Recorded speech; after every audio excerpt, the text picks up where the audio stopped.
Senhor, louvado seja o teu nome nesta noite. Te engrandecemos e glorificamos o nome do Senhor, porque não há outro Deus igual a ti. Não há outro Deus, não há um Deus que se compare à tua glória, à tua soberania, à tua bondade, ao teu amor. Estenda agora, Senhor, a tua graça sobre nós e nos permita compreender a tua palavra, nos permita sair daqui cheios de fé, cheios de vida, nos permita sair daqui diferente da maneira com que entramos. Senhor, faça uma obra em nós nesta noite. Espírito Santo, tenha liberdade agora, neste momento, para tocar nas nossas emoções, para tocar em nossas memórias, para tocar em todas as áreas de nosso ser, para que o Senhor possa continuar a tua obra que o Senhor já começou em nós. Que à medida, Senhor, que nós formos estudando a tua palavra, aprofundando em conceitos, esses conceitos se revelem para nós como vida, em nome de Jesus, e que nós possamos praticar, vivenciar aquilo que nós temos experimentado nessa sala, em nome de Jesus. Amém. Hebreus capítulo 5, verso 10. Abra lá, por favor. Esse aqui, enquanto vocês procuram, vocês já ouviram falar no livro de Êxodo, antes de nós lermos, ao começar do 10, só dá uma olhada aqui no nosso quadro, tá valendo aí já? Então, uma boa noite para os nossos amigos aí da internet. Amém. Deus abençoe a vida de vocês, que hoje nós possamos juntos mergulhar aqui sobre o assunto rudimentos da fé. E usando como exemplo, usando como pano de fundo o tabernáculo, que nos instrui a respeito da fé. Porém, quando o tabernáculo foi criado, na verdade, quando Deus disse a Moisés o que fazer, e Moisés, então, ele projetou o tabernáculo pela ordem do Senhor, e o tabernáculo se edificou, eles não sabiam que, ao edificar o tabernáculo, eles estavam fazendo uma sombra, uma figura do que seria a forma de Deus trabalhar no ser humano, dentro da alma de cada um, de cada pessoa. O Senhor estava dando aí o caminho da restauração, o caminho de volta ao coração de Deus. Então o tabernáculo para eles era um lugar muito sagrado, onde eles adoravam ao Senhor na presença da arca, a arca da aliança. Mas toda essa estrutura, eu vou ensinar já rapidamente aqui a respeito dela, toda essa estrutura ela fala de uma outra coisa muito mais importante do que somente uma estrutura de uma espécie de uma igreja, de uma estrutura física.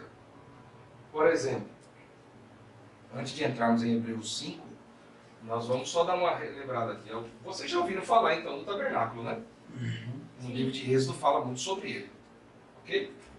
O tabernáculo então ele foi dito por Deus a Moisés de como fazer. Então o tabernáculo ele tinha 70 postes ou torres, né, para segurar a cerca, ou vamos chamar aqui dos muros feitos de tecido. Então ele tinha 70 postes. Uma espécie de mourão, sabe esse que usa na fazenda? Sim ou não? Sim. Então, eles eram fincados na terra, num tamanho específico.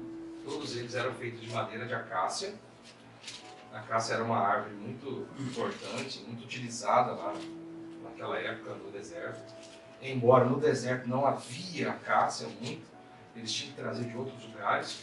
Isso aqui já é um outro mistério, porque tanta madeira que eles utilizavam aqui, você poderia me perguntar, então onde é que eles tiraram essas madeiras? E essa é uma resposta que nós daremos em outra aula. Mas eles colocaram então as 70 postes, né? Colocaram em volta um tecido como se fosse uma cerca feito de pele de cabra, da altura de 1,80 m, como uma espécie de um muro. A entrada era feita de 4 tipos de tecido, cores diferentes. Esse espaço era chamado de átrio.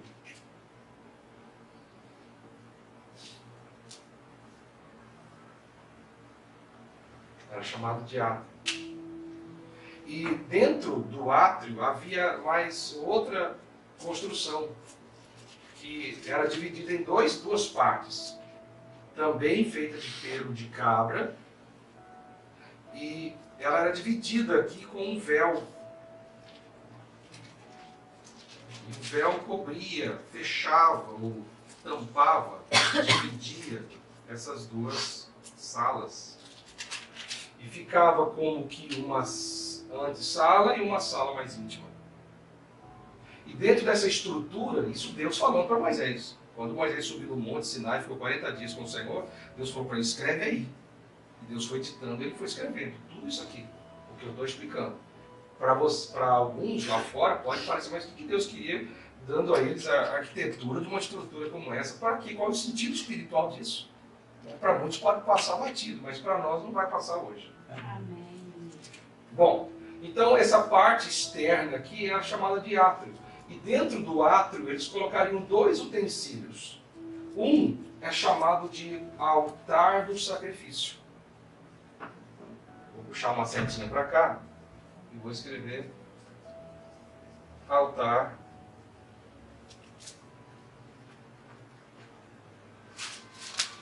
do sacrifício. Esse altar do sacrifício já é um milagre em si, porque ele é feito também de madeira, revestido todo de ouro. Vou colocar uma visão aqui diferenciada dele, lateralmente. Ó. Ele era mais ou menos assim.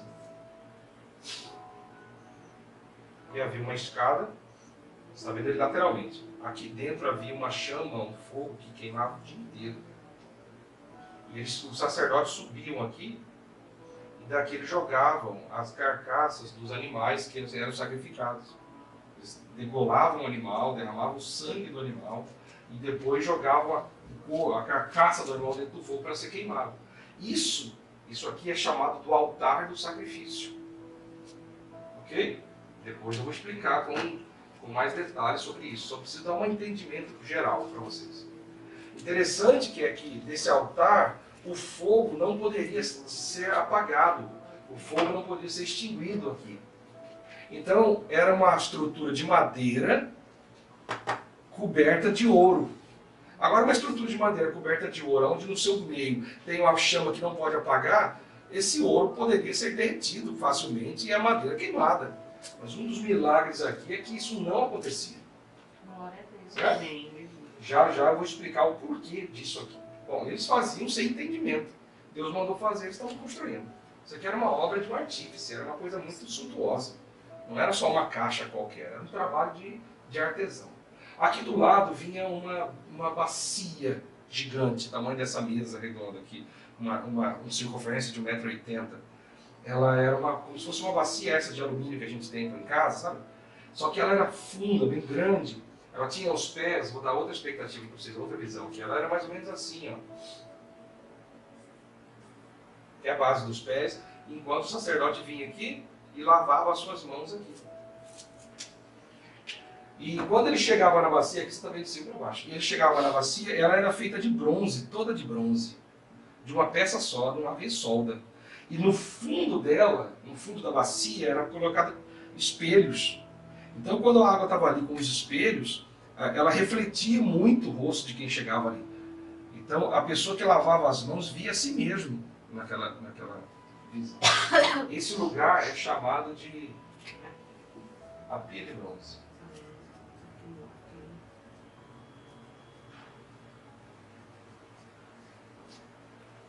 A pia de bronze. Certamente ela tem uma visão espiritual, um entendimento espiritual que vai encaixar na sua vida já já. Mas naquela época, eles estavam fazendo sem saber. Deus mandou, eles estão construindo. Os artífices lá que mexiam com bronze iam lá trabalhando. As mulheres então entregavam seus espelhos e eram colocados, né, de uma forma bem cirúrgica aqui no fundo, que ficava algo muito bonito.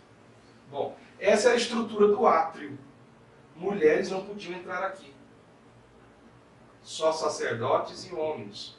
Os homens vinham trazer o seu sacrifício. Uma vez ao ano, uma pessoa tinha a obrigação de trazer um animal, uma cabra, um cabrito, um cordeiro, para o sacerdote, para ser morto neste altar, simbolizando que os seus pecados estavam sendo lavados e sendo transposto dele para aquele animal naquele momento. E quando o animal morria, era jogado aqui, então seus pecados morriam com ele. Era uma forma de substituição. É como se você trouxesse o animal e o sacerdote, e assim que funcionava. Eu colocava a mão na cabeça da pessoa e na cabeça do animal, e fazia uma oração de transferência. Então seus pecados se transferiam para aquele animal. E aí eu cortava o pescoço do animal, derramava o sangue dele, e o corpo eu queimava naquele lugar. Dizendo o quê? Seus pecados, que agora são dele, estão mortos ali. Você pode ir embora para casa livre. Está perdoado. Não há pecado, não há culpa sobre você. Amém? Consegue identificar isso? É assim que Cristo fez por nós. Ele é o Cordeiro que nós, a humanidade, trouxe a Deus, dizendo assim, transfere nossos pecados para Ele. E os pecados, porque a Bíblia fala no livro de Isaías, no capítulo 58, se os irmãos quiserem abrir, e também no 53, diz lá que os nossos pecados pesavam sobre Ele. Amém ou não? Então é como essa transferência. Aqui era algo simbólico de algo que viria a acontecer, França. Algo que viria a acontecer. Aqui os homens traziam o animal. Vamos desenhar ele. Ele trazia o animal. E os pecados deste homem eram transpostos para o animal morria no seu lugar. O homem voltava para casa livre. Foi assim que aconteceu conosco. Cristo morreu em nosso lugar, levando sobre si os nossos pecados, levando sobre si nossas transgressões, e por suas pisaduras nós somos sarados, e os nossos pecados, a acusação que estava contando contra nós, foi sobre ele. Lá em Colossenses, no capítulo 2, a palavra do Senhor diz que ele então pegou o escrito de dívida, ou seja, como se fosse como um documento que o mundo, que Satanás tinha a respeito de nós, dizendo que eles me devem o quê? Eles são pecadores, e todos os pecadores me pertencem. Todos os pecadores morrerão, e a vida deles me pertence. Era assim, porque Adão e Eva cometeram um pecado e entregou a direção de todas as coisas na mão dele. Então havia realmente o escrito de dívida, diz no livro de Colossenses. E a Bíblia fala assim então, que Jesus, ele tendo tomado da mão do inimigo o escrito de dívida e cancelado aquela dívida que era contra nós, ele além de cancelar a dívida, ele expôs o inimigo à vergonha, vencendo sobre ele na cruz do Calvário. Então é esse momento aqui que simboliza a morte de Jesus em detrimento ao homem. É como que, por isso que Deus fez esse altar de sacrifício. Todas as pessoas, milhares e milhares de pessoas viam isso, viam aqui anualmente. Eles viam o altar, viam a oração de transferência de seus pecados para o animal. E eles não entendiam que aquilo significava que viria alguém que seria um cordeiro maior do que este animal. Glória a Deus. E esse cordeiro não só pegaria o pecado de um, mas de toda a humanidade, morreria com esses pecados, cancelando os pecados. Amém ou não? Isso é o sentido do altar de sacrifício. Aonde tem que haver morte no altar. Morte do eu, do ego, morte das vinganças, morte do desejo maligno, morte da presunção, da soberba, da arrogância, morte da ganância, morte do ego. Entende o que eu quero dizer? Isso representa o altar. É o primeiro passo para se aproximar de Deus, porque a arca da aliança representa o próprio Deus. E o homem não pode aproximar-se de Deus sem primeiro passar pelo altar de sacrifício, porque isto aqui é um caminho que Deus estabeleceu. Lá no livro de Êxodo, o Senhor disse a Moisés: Moisés, este é o caminho que eu lhe dou. E a Bíblia fala no livro de Hebreus que Jesus, ele abriu um novo e vivo caminho. Este é o caminho. Que caminho ele fala? Eu sou o caminho, a verdade e a vida. Ele não diz isso? Eu sou o caminho. Que caminho ele é? Ele está dizendo este caminho, o caminho que leva a Deus, o caminho que passa pelo altar do sacrifício, pela pia de bronze, por todos esses elementos, chega até aqui. É um caminho, um processo. Estão entendendo isso comigo?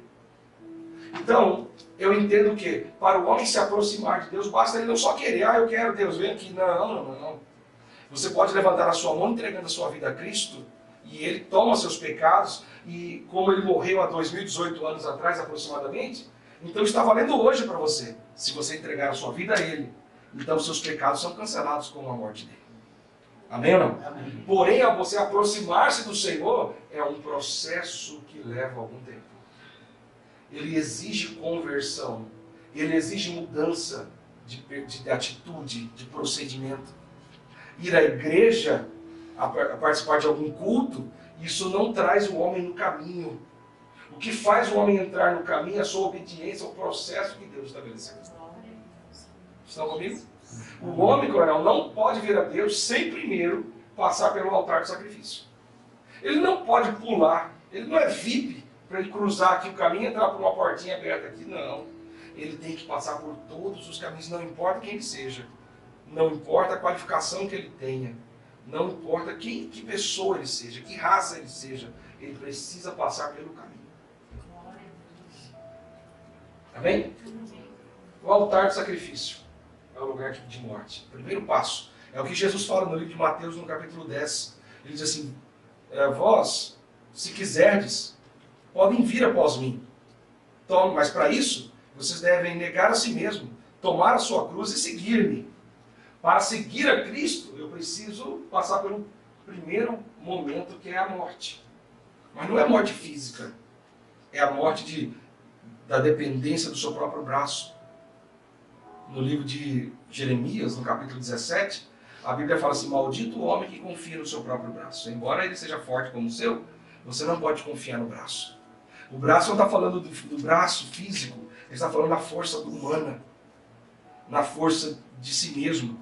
E as pessoas, por mal entender a Bíblia, porque dizem assim, maldito o homem que confia no homem, ou seja, eu não posso confiar em ninguém. Porque a Bíblia fala que é maldito. Não, o homem ali fala de si mesmo. Maldito o homem que acha que em si mesmo vai conseguir a salvação. Maldito o homem que acha que em si mesmo vai edificar alguma coisa sem auxílio do Senhor. Maldito o homem que consegue, que entende que ele está vivo por mérito dele. Ele está vivo porque o Senhor guardou. Glória a Deus. Sim ou não? Não é, Coronel? Claro que sim, porque ele deixa um propósito. É assim que funciona o papel. Bom, só é uma rápida introdução para a gente poder entrar no assunto, do rudimento da fé. Só para ilustrar aqui alguma coisa. Bom, aqui a pia de bronze. A pia de bronze é quando o sacerdote fazia esse sacrifício por essa pessoa. Então este sacerdote, eu vou pegar aqui, vou desenhar aqui ele aqui também. Esse sacerdote que fazia esse sacrifício, ele voltava aqui, depois do sacrifício, ele voltava aqui na pia para lavar as mãos do sangue. Porque ele tinha embolado, tinha cortado a jugular do animal e derramado o sangue do animal. O derramar do sangue também é simbólico. Vocês sabem por quê? Porque o sangue de Cristo foi derramado no chão. Foi ou não foi? Foi. Porque ele foi, além de levar soco, cortar a boca, além de transpirar sangue no Getsêmani, além dele colocar a coroa de espinho e bater na cabeça dele com um cano, com um pau, um cabo de vassoura, de enxada pesado, e ter aquelas agulhas terríveis, ter enfiado mais no seu crânio. Ou seja, além de ter arrebentado os vasos, que aqui é muito vascular, né, na testa, qualquer corte aqui sangra demais, ele deve ter lavado o rosto de sangue. Internamente, externamente.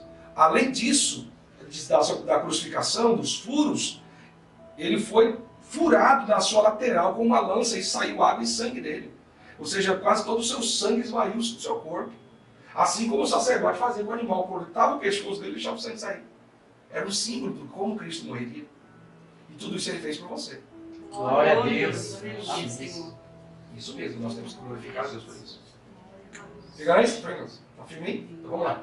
E depois então do sacrifício, depois de passar pela morte, depois de passar pela entrega, porque é um lugar de entrega, não é? Sim ou não? Ele vinha entregar, era um lugar de entrega. Depois dessa entrega, ele tinha que vir para o próximo passo, que era lavar as mãos. Então o sacerdote lavava todas as suas mãos, seus pés, e lavava tudo para não ficar sujo de sangue. E depois ele voltava para o próximo sacrifício. Aí você pensa, mas poxa, que coisa tola. Se ele sabia que ia se sujar, por que ele ia se lavar? Porque isso também é simbólico. Isso também está falando de uma forma espiritual. O sacerdote vinha lavar as mãos nas águas, e quando ele lavava as mãos nas águas, lembra que o fundo da pia era feito de espelho, então refletia o próprio rosto dele. E a água, a própria palavra de Deus nos ensina que é a palavra do Senhor. Cristo já falou assim para os discípulos: vós já estáis limpo pela palavra que vos tenho falado. Ou seja, a água, a palavra que eu falo, lava vocês.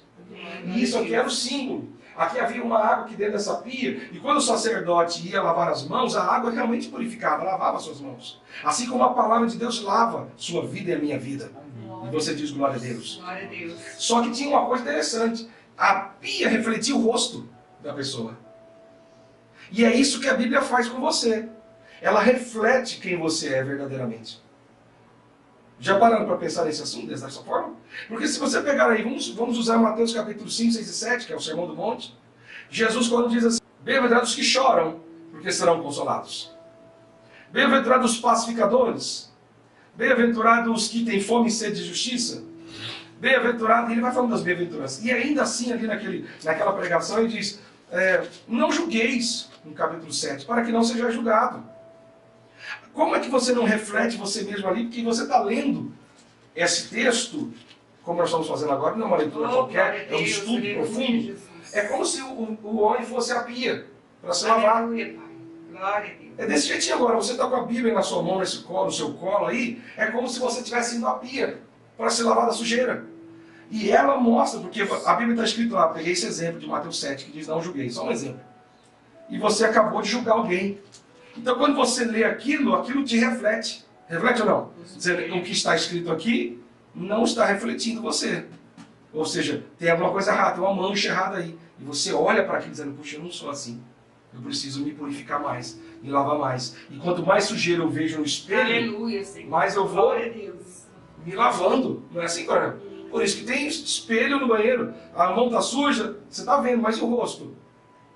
Você tem que olhar no espelho. O espelho está sujo, a rosto está sujo. Lava mais. Ou seja, o espelho revela a sua sujeira. Aleluia, Pai. A sujeira do sacerdote era revelada no espelho da pia. Não é a pessoa que deve chegar para mim e falar assim: olha, para vocês, e dizer assim: olha, seu erro é esse, sua falha é esta. Mas é a própria palavra de Deus é quem fala conosco a respeito disso. Nossa obrigação, nosso dever não é apontar o dedo para as pessoas e dizer: olha, você é culpado disso, você é culpado daquilo, você fez aquilo imoralmente. Não, quem faz isso e reflete ao coração do homem é a palavra.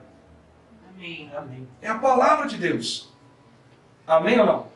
Então a pia estava simbolizando a água da palavra, que lava e ao mesmo tempo também reflete.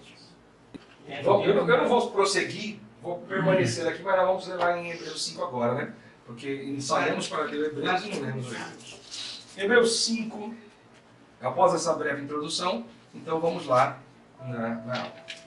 Hebreus 5, verso 10. Desde o 8, né? Ainda que era filho, esse filho está com F maiúsculo, não sei ou não? Está falando dele, o cordeiro. Ainda que era filho, aprendeu a obediência por aquilo que sofreu ou padeceu.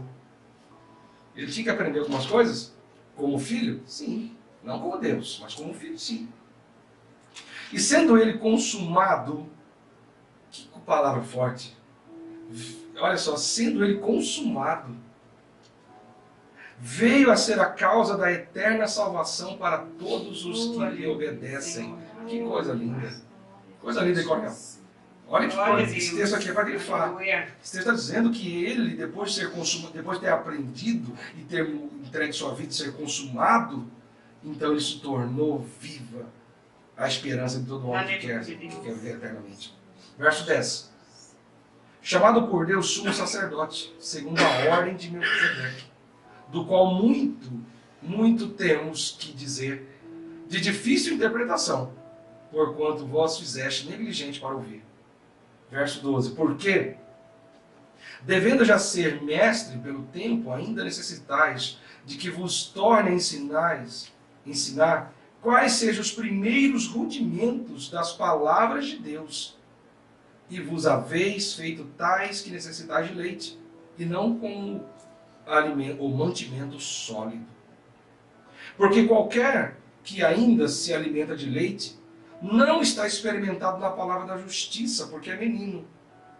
Mas o mantimento sólido é para os perfeitos, os quais, em razão do costume, têm os sentidos exercitados para discernir tanto bem quanto mal. Que texto maravilhoso. Mas o escritor desse texto, quer seja Paulo, quer seja Moisés, tem uma linha que diz que é Moisés, né? Enfim, se foi Moisés que escreveu isso aqui, ele vai ser esplêndido, né? Porque depois de centenas e centenas de anos está escrito algo tão atual assim.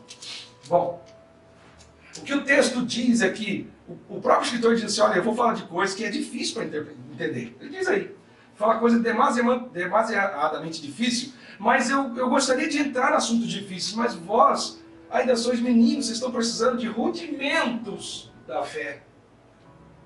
E esse é um dos problemas que nós enfrentamos hoje nas igrejas, porque as pessoas pensam que elas são experientes em Deus pelo tempo que estão nas igrejas. Eu sou 30, 40 anos que eu estou na igreja, eu ouço palavra direto. Elas acham, irmãos, que isso dá a eles o gabarito de ser experimentado em Deus. Mas a Bíblia está dizendo que quando nós nos alimentamos de alimento sólido, é aí, no verso 14, ó, é aí que esse alimento sólido nos exercita, nos trabalha para discernir o bem e o mal.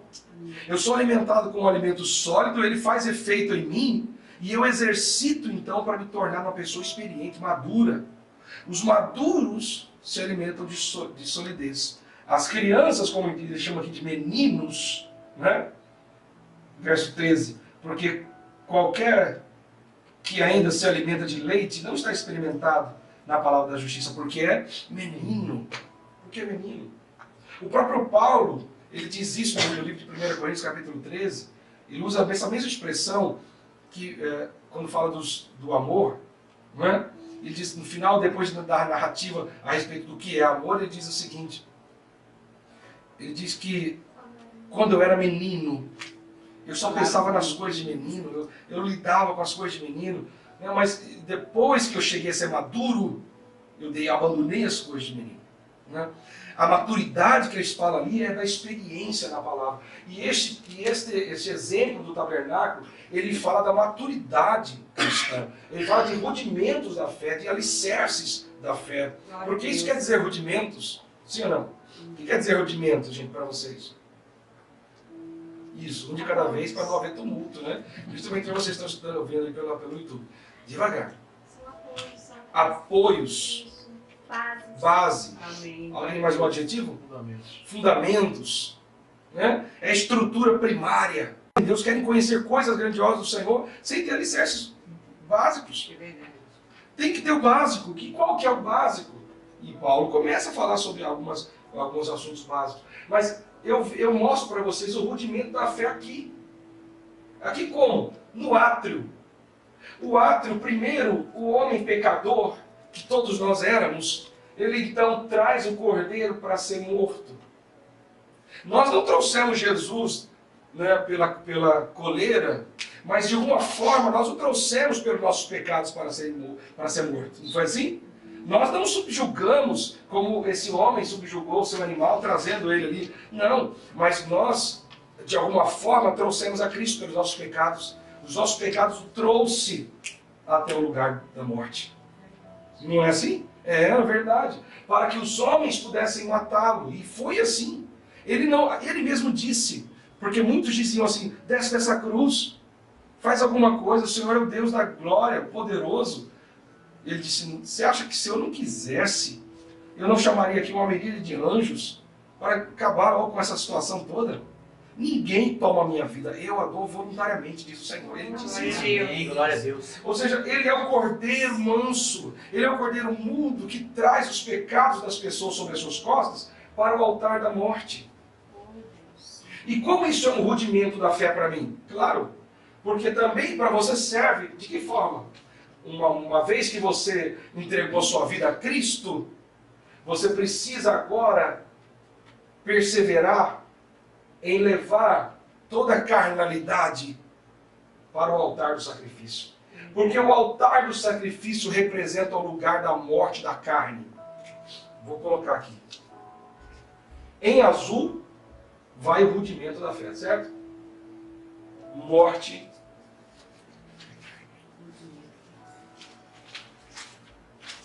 Morte da carne. Mas como assim morte da carne? A carne fala é uma expressão que nós usamos para dizer aqueles que não vivem no Espírito. Para aqueles que não vivem na obediência à palavra. Porque viver no Espírito não é viver falando em línguas. Viver no Espírito é viver obedecendo à palavra. E os que não obedecem vivem na carne, ou seja, vivem nas suas próprias vontades e paixões. Ou seja, está vivendo pela força da sua carne, pelo apelo, pelo clamor da sua vontade da carne. Mas esse homem precisa, primeiro rudimento dele, primeiro rudimento que a fé em Cristo exige, é que ele coloque o apelo da sua carne, o desejo, no altar da morte. Que ele entregue sua vontade no altar de Cristo. Assim como Cristo entregou a sua vida no altar, também nós devemos entregar a nossa carne para este lugar. Ora, você fala assim, mas eu não entendi muito bem a respeito da carne. O que quer dizer isso? Obras da carne. Bom, vamos elucidar com esse texto de Gálatas. Abra lá em Gálatas, capítulo 5, versículo de número 19. 19.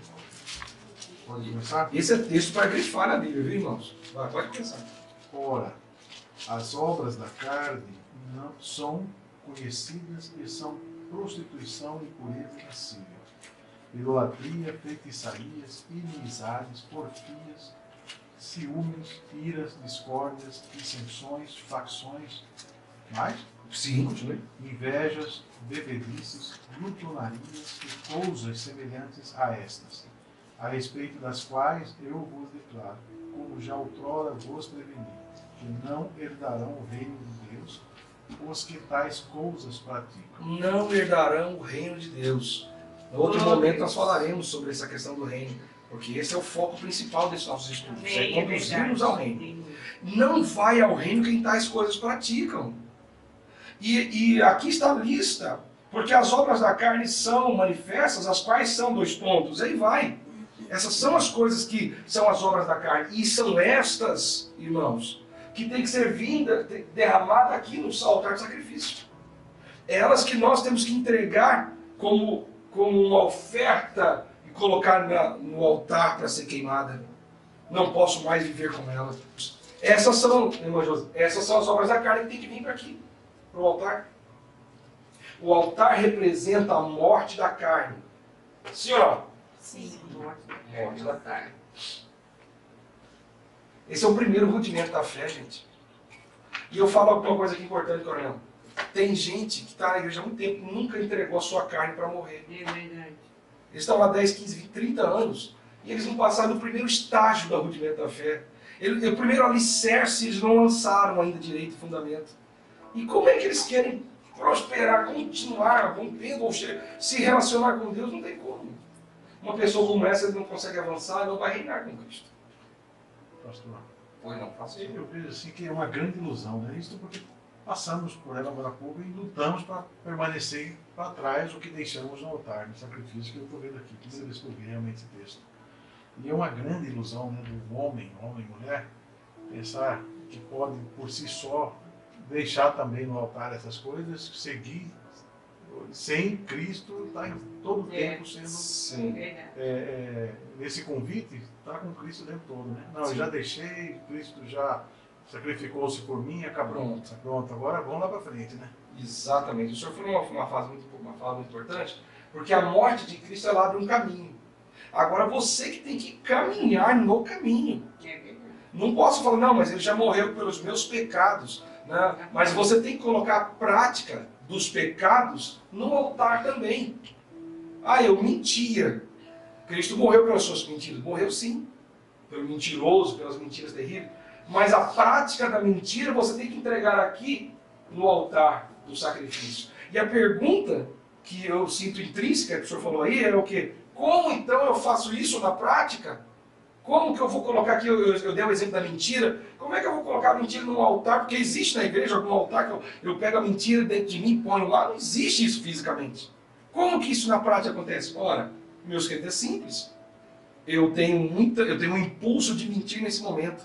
Eu tenho uma vontade de mentir, de me contar vantagem aqui na frente do Capitão França, falar que eu fiz o que eu não fiz, mas eu não farei isso mais porque Cristo morreu por mim. Seria uma desonra ao nome dele eu mentir.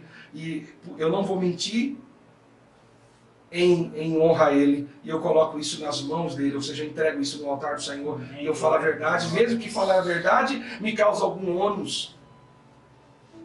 Isso é colocar no altar. Eu roubava, por isso eu tinha muito dinheiro, sempre me sobrava alguma coisa. Agora eu vou passar escassez, vou passar necessidade, mas roubar não roubo mais, porque isso é uma desonra ao meu Deus, isso é uma obra da carne, e eu entrego ela como uma oferta ao Senhor. Agora, saiba de uma coisa, a vingança, a mentira, ou qualquer outra coisa que você pegar como obras da carne aqui, ela vai bater diuturnamente na sua porta. É todos os dias. Então, irmã Josi, a entrega da carne no altar não é uma vez que se faz. É todos os. Por isso que Jesus disse em Mateus capítulo 10, eu volto a repetir, em Mateus capítulo 10,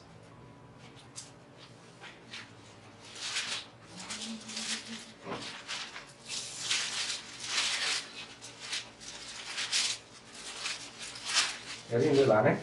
Glória a Deus. 10. Mateus 10, 38 diz assim, ó. E quem... A senhora achou? 10, 38. Confere comigo aí. E quem não toma a sua cruz e não segue após mim, não é digno de mim. Entende isso, irmão? Ou seja, tem que tomar a cruz. E tem um outro texto lá no capítulo 16 do mesmo livro de Mateus. Vira algumas páginas, por favor. Mateus 16, 24.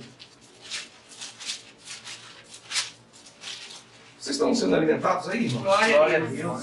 Glória a Deus. Mateus 16, 24 diz assim, então disse Jesus aos seus discípulos, se alguém quiser vir após mim, ou seja, se alguém quer, desejar andar comigo, ser meu discípulo, Oh, Deus. esse alguém tem que renunciar a si mesmo, tomar a sua cruz e seguir-me. Aleluia. Ou seja, tomar a cruz, irmãos, é a morte todos os dias aqui, ó. É todo dia eu pegar lá a mentira, ou a vingança, ou os ciúmes, ou seja lá o que for, e todos os dias eu colocar no altar do Senhor. Como que eu faço isso? Eu abro mão de fazê-lo, de praticá-lo. Isso é colocar no altar de Deus. Eu tenho o direito de me vingar do França, porque ele fez aquilo, me ofendeu. Eu vou lá e vou brigar com ele, porque eu estou no meu direito. Mas não farei isso porque a palavra diz que eu não posso me vingar, a vingança pertence ao Senhor. Oh, Deus. Então eu vou me Aleluia. acalmar e ficar comigo. Vou colocar isso nas mãos do Senhor. Isso é colocar a carne, porque a vingança é carnalidade, é colocar no altar do sacrifício. Ai, que amor. É assim que é, todos os dias. Oh, aleluia. Entenderam como é que é na prática? Glória a Deus. Então, quem não tem essa prática diária, irmã Wanda, nunca passou do primeiro estágio do rudimento da fé. Se ele se submete, ou seja, ele folga-se a si mesmo, fazer e desejar, e fazer e realizar tudo que sua alma deseja, então esse homem não passou nem da primeira fase do rudimento da fé.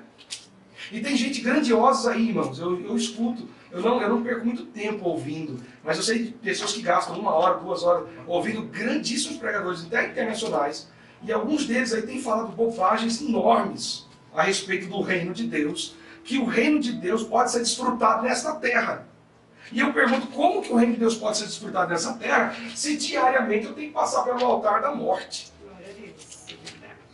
Se diariamente eu tenho que negar a mim mesmo meus desejos. Mas no reino, eu vou me refestelar. No reino eu vou usufruir. No reino eu vou ser honrado. No reino não tem regras no sentido de me conter. Porque lá não há pecado nesse sentido. Lá eu vou desfrutar do que eu me privei no É passado. verdade.